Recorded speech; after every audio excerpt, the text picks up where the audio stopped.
महाराज कहते कहाँ है जिनालय, ना मुझे रास्ता मालूम है ना कुछ है। स्वप्न टूट गया। फिर कुछ दिन के बाद सप्तमी को स्वप्न आया। सप्तमी का स्वप्न, पंचमी, छठ, सप्तमी, अष्टमी, नौमी, दसवीं और 11 के स्वप्न अति शीघ्र फल देते हैं। और जब मैं गुरु भक्ति के लिए गया तो पूज्य भर ने कहा, गंभीर सागर आज एक स्वप्न आया है। मैंने कहा आज ही आया महाराज जी? कितने बजे आया? बोलिए सुबह सुबह ब्रह्म मुहूर्त में आया। मैंने देखा स्वप्न का फल। मैंने कहा महाराज जी अति शीघ्र इसका फल मिलने वाला है। अच्छा। फिर उन्होंने पूरा स्वप्न सुनाया कि किशन सिंह मड़िया पुनः आए हो। बोले डर क्यों रहे हो, प्रतिमा है वहां पर और तुम निकालोगे। महाराज ने कहा, बोले अभी निकालो। महाराज ने कहा रात है, रात को साधु जाता नहीं, कैसे जाऊंगा मैं। बोले कहां रात है। और उस देवता ने, क्योंकि किशन सिंह मड़िया देव बने होंगे, उन्होंने रात दिन दिखा दिया, पूरा सूर्य का प्रकाश दिखा दिया महाराज को और कहा कि देखिए ये रास्ता है, और पूरा रास्ता बता दिया। महाराज ने कहा ठीक है, मैं कोई शुभ मुहूर्त में निकालूंगा।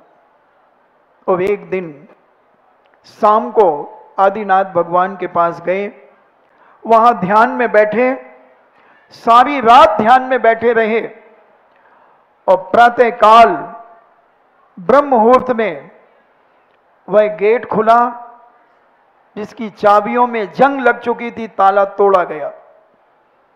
वहां के कर्मचारी और कमेटी ने वह सारा कार्य करके पूज्य भर ने दर्शन किए। 4:30 बजे प्रातः काल मुझे एक व्यक्ति बुलाने आता है कि महाराज जी तुम्हें याद कर रहे हैं। मैंने कहा मुझे? क्यों? महाराज कहाँ हैं? बोले महाराज आदिनाथ भगवान के पास बैठे हुए हैं। मैं गया। बोले गंभीर सागर दर्शन करके आओ भूगर्भ में। मैंने भूगर्भ खोल दिया क्या? बोले हाँ खोल दिया। और भूगर्भ में मैं दर्शन करने गया तो 3 प्रतिमाएं, एक सिद्ध भगवान की, एक पारसनाथ भगवान की और एक चंदा प्रभु भगवान की, इतनी बड़ी प्रतिमा स्फटिक मणि की। मैं अल्लाह से खुशी से भर गया। महाराज ने कहा अभी निकालूं? मैंने कहा नहीं महाराज, पब्लिक को तो सूचना कर दो। और फिर उसके बाद मोबाइल चल गए, क्योंकि 1995 में बताते मोबाइल चल गए थे। और ये 2002 की बात, पूरे राजस्थान में खबर फैल गई। तो सबसे पास में कोटा था, कोटा से जनता उमड़ने लगी। और शायद मुझे स्मरण है 15 दिन के लिए वो जिनालय निकाला गया। 15 दिन तक लाइन कभी टूटी नहीं। जब आचार्य श्री को पता चला कि चांदखेड़ी में जिनालय निकाला गया है, तो आचार्य श्री कहते हैं अरे मैंने तो सुधा सागर मुनि भेजा था राजस्थान में, ये सुधा सागर जादूगर कहां से हो गया? ये जादूगर कैसे हो गया? पहले सांगानेर से मूर्तियां निकाली भूगर्भ से, फिर अब चांदखेड़ी से निकाली, ये जादूगर कहां से हो गया? यानी आचार्य श्री को भी महाराज के प्रति बड़ा लगाव था और बड़ा भाव था कि सुधा सागर जितनी प्रभाव ना कर सकता है उतना मेरा कोई शिष्य शायद ही कर सके। बड़ा उन्हें उत्साह रहता था। आपने देखा होगा जब अभी पंच कल्याणक महोत्सव के समय पर हम लोग चांदखेड़ी से बिहार करते करते श्री कुंडलपुर जी पहुंचे थे, तब आचार्य श्री ने पुनः एक बात कही थी कि अभी बिहार करके आए हैं थक करके, अब कल से दहाड़ेंगे दहाड़ेंगे। इन्हें आचार्य श्री को बड़ा गर्व था अपने शिष्य के ऊपर। क्यों नहीं होगा?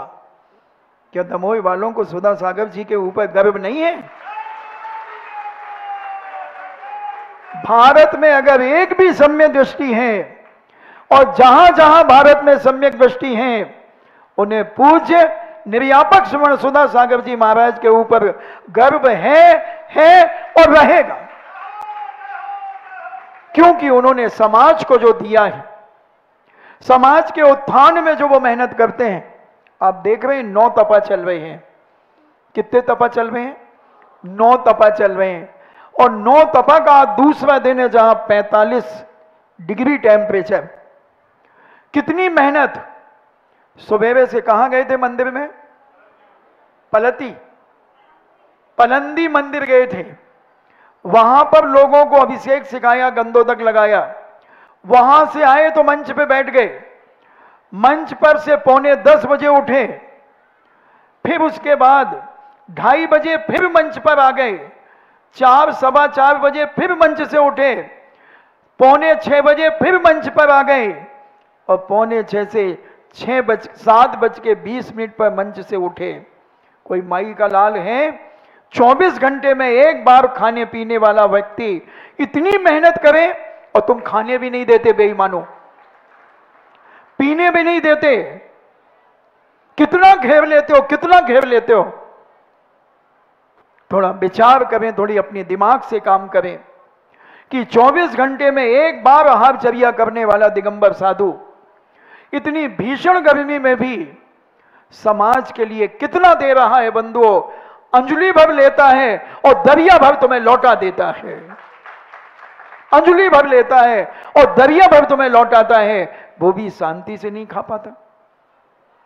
थोड़ा विचार करें, समझने की कोशिश करें, क्या स्थिति बनती होगी। मैं तो देखता हूं मगर चेहरे पर कोई सिकन नहीं, ये चमक, ये दमक। सरकार तुम ही से है, सब इन्हीं से है बंधुओं। आज हर जगह समाज को बड़ा नाज है।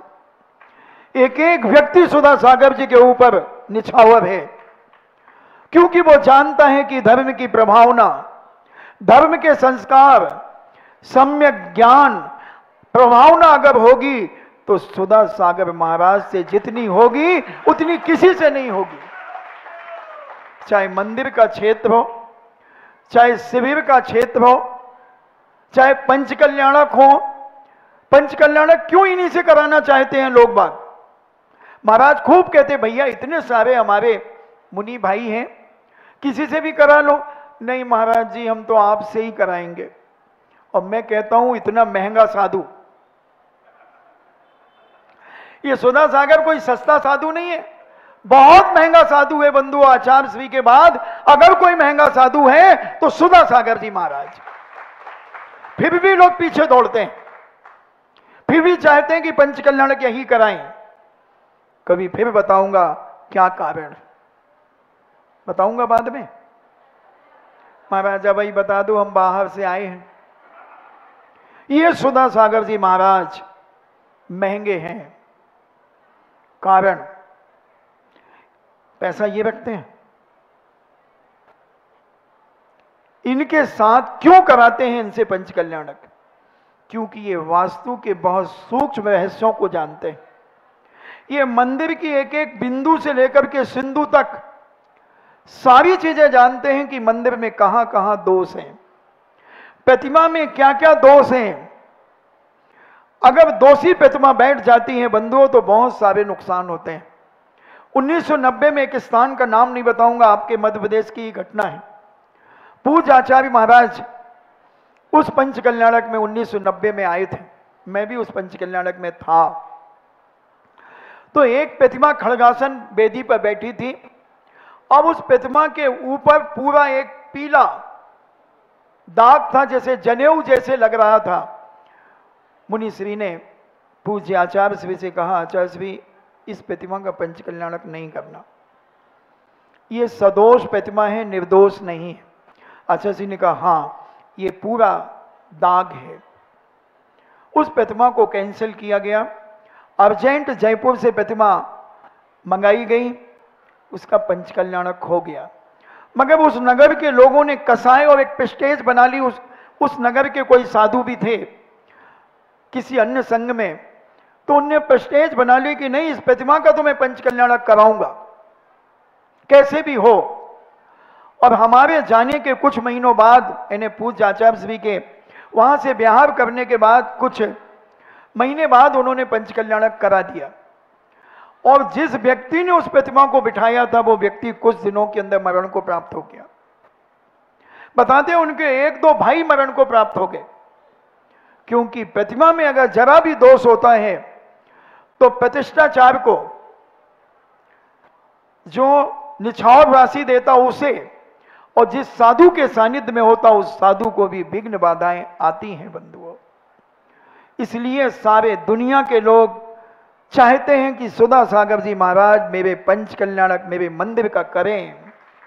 इतना निर्दोष पंचकल्याणक होता है, इतना विशुद्धि और शुद्धि के साथ पंचकल्याणक होता है। मजाल है कि पंचकल्याणक में थोड़ी सी कोई गड़बड़ी हो जाए। हाँ, और गड़बड़ी होती है तो चमत्कार भी होता है। जब हम 1993 में सागर से बिहार करते हुए, मोरा जी से बिहार करते हुए आगरा भेजा था पूज्य आचार्य श्री ने, और महाराज का आगरा पहुंचने के 15 दिन पहले से उनकी भुजा फड़कने लगी। ये पूरा हाथ ऐसे कंपन हो रहा है। 2-4 दिन हो गए, महाराज ने कहा गंभीर सागर मेरा हाथ फड़क रहा है, निश्चित कोई ना कोई विघ्न आएगा, आगरा के पंचकल्याणक में कोई विघ्न आएगा। मैंने कहा महाराज जी कैसी बात करते हो? बोले पक्का आएगा, कोई रोक नहीं सकता उस विघ्न को। ये भुजा फड़कना, क्योंकि पुरुष के उल्टे अंग को फड़कना अशुभ माना जाता है और महिलाओं के उल्टे अंग को फड़कना शुभ माना जाता है, और पुरुषों के सीधे अंग को फड़कना शुभ माना जाता है। बीच नाक से 2 भाग कर लें, इस तरफ का पुरुषों के लिए शुभ, इस तरफ के लिए माताओं बहनों के लिए शुभ होता है। ऐसा भद्रबाहु संहिता में कहा गया है। और भी जो निमित्त आदि की बातें करते हैं, ज्योतिष की बात करते हैं, उन्होंने कहा तब बैनाला जी वगैरह को बुलाया, रतन लाल जी बैनाला, निरंजन लाल बैनाला, मदन लाल बैनाला और कमेटी सभी आचार्य श्री के पास भेजा। आचार्य श्री कहते नहीं नहीं ठप ठीक हो जाएगा, वो तो वायु के कारण फड़क रहा होगा। मगर फड़कना बंद नहीं हुआ, फड़कता रहा। हम लोग बिहार करते रहे, शिवपुरी से पुनः भेजा, बिहार करते रहे,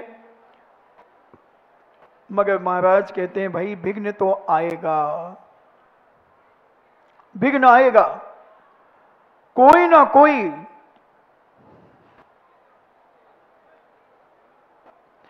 ये क्यों हाथ फड़क रहा, हाथ फड़कना ही बता रहा है कि कोई ना कोई विघ्न, ठीक है,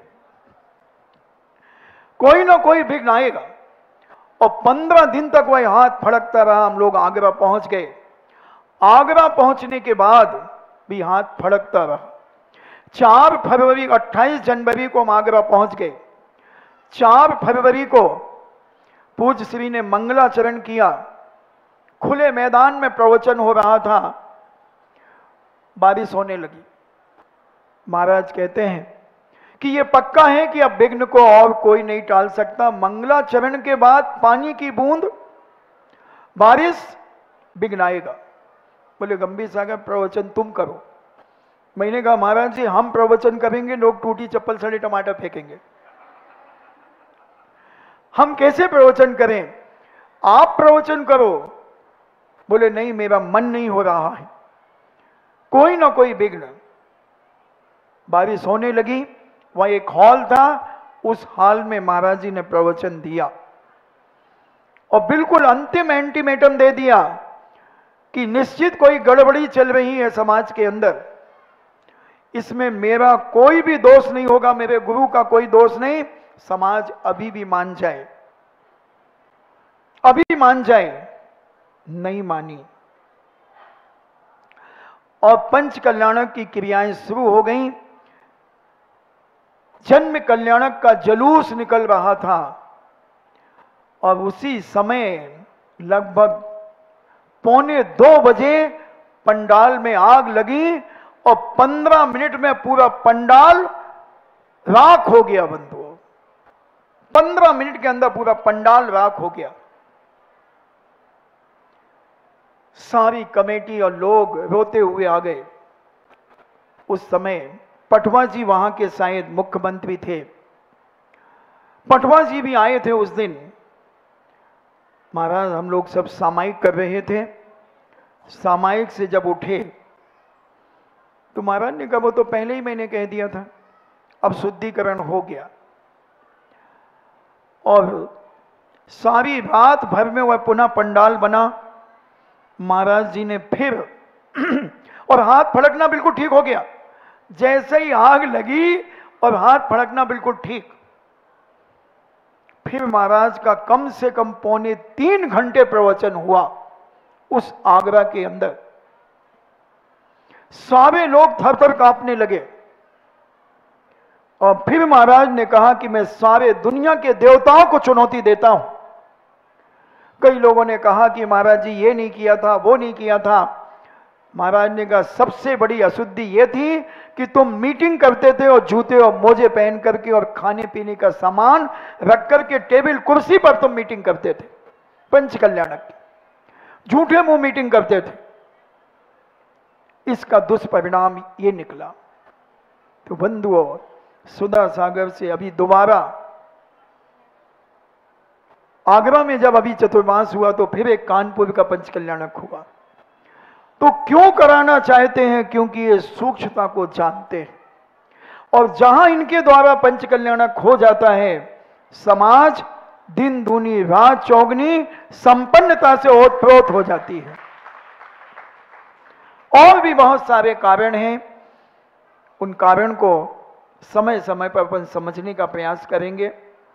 मां कुंती अपने बेटे धर्मराज को पानी के लिए ले गई है। जब धर्मराज ने पूछा कि तुम क्या चाहते हो यादव शक्ति, तब उस शक्ति ने कहा सामने देखो 4 प्रश्न और 4 चित्र लगे हुए हैं। उन चित्रों का अगर तुम उत्तर दे सको तो पानी पी सकोगे, और अगर उत्तर नहीं दे सके तो पानी पी नहीं सकते, चाहे तुम्हारा मरण क्यों ना हो जाए। धर्मराज ने पूछा बताओ कौन सा प्रश्न है, बताओ पहला प्रश्न कौन सा कहा था हमने? आगे पाठ पीछे सपाट है क्या? बछिया का दूध गाय पी रही है। इसका उत्तर धर्मराज ने कहा हे आदर्श शक्ति सुनो, आने वाले पंचम काल में मां अपनी बेटी के यहां पर जाकर के निवास करेगी। वहां पर खाएगी पिएगी रहेगी। ये उसका प्रतीक है कि गाय यानी मां अपनी ही बिटिया का दूध पी रही है। मैंने सुना था और देखा भी है कि जो सच्ची मां होती थी वो अपनी बेटी के यहां पानी भी नहीं पीती थी।